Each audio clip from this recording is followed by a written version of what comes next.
जनाज़ो पढ़ी थो कॾहिं तुंहिंजो जनाज़ो बि थींदो।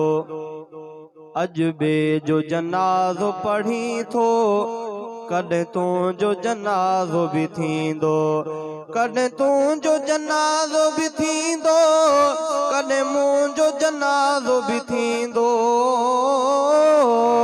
करे यादि तूं ॾींहं उन्हीअ खे, करे यादि तूं ॾींहं उन्हीअ खे, अहिड़ो तोते बि ॾींहुं कोई ईंदो।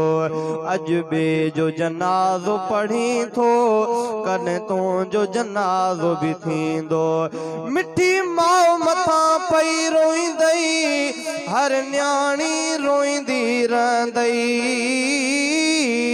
ॻोड़ा पीउ जे अखियुनि में हूंदई, पई भेण बि सुॾिका भरींदई। पुट ज़ाल बि रोअंदा रहंदई, पुट ज़ाल बि रोअंदा रहंदई।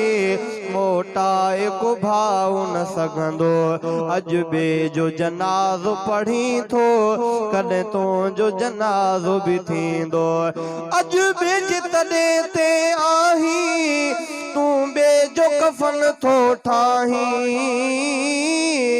कॾहिं तुंहिंजो तॾहिं बि थींदो। छो ॾींहुं थो भुलाई, कॾहिं तुंहिंजे मैयत ख़ातिर, कॾहिं तुंहिंजे मैयत ख़ातिर ॿियो कोई कफ़न ठाहींदो। अजबे जो जनाज़ो पढ़ी थो कॾहिं तुंहिंजो जनाज़ो बि थींदो। कॾहिं तुंहिंजो जनाज़ो बि थींदो, कॾहिं तुंहिंजो जनाज़ो बि थींदो। करे यादि तूं ॾींहं उन्हीअ खे, करे यादि तूं ॾींहं उन्हीअ खे, अहिड़ो तोते बि ॾींहुं कोई ईंदो। अजबे जो जनाज़ो पढ़ी थो कॾहिं तुंहिंजो जनाज़ो बि थींदो। अजबे खे ॾिनो आ कुल्हो तो, कुलड़नि ते क़रीब खयो तो। कॾहिं मैयत तुंहिंजो मिठड़ा कंहिं ॿिए जे कुल्हे ते हूंदो। अजबे खे थो दफ़नाए, अजबे खे थो दफ़नाए, कोई तोखे बि दफ़नाईंदो। अजबे जो जनाज़ो पढ़ी थो कॾहिं तुंहिंजो जनाज़ो बि थींदो। अजबे जे तॾहिं ते आहीं तूं ॿिए जो कफ़न थो ठाहीं, कॾहिं तुंहिंजो तॾहिं बि थींदो।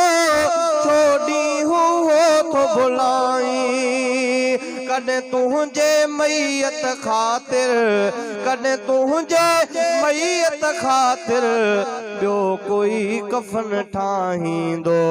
अजबे जो जनाज़ो पढ़ी थो कॾहिं तुंहिंजो जनाज़ो बि थींदो। अजबे जी क़बर तूं ॾिसी थो, कुल ॿिए जी क़बर ते पढ़ी थो।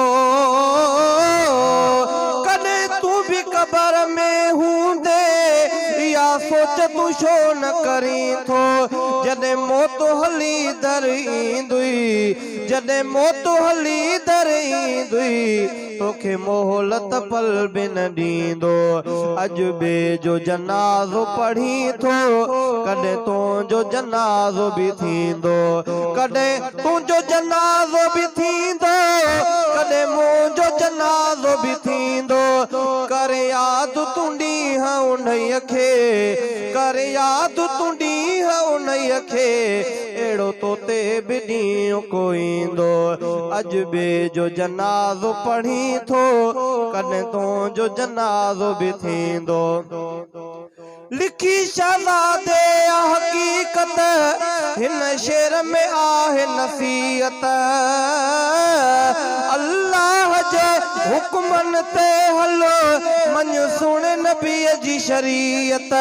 हीअ दुनिया आहे फ़ानी, हीअ दुनिया आहे फ़ानी, हर माण्हू हितणा वेंदो। अजबे जो जनाज़ो पढ़ी थो कॾहिं तुंहिंजो जनाज़ो बि थींदो।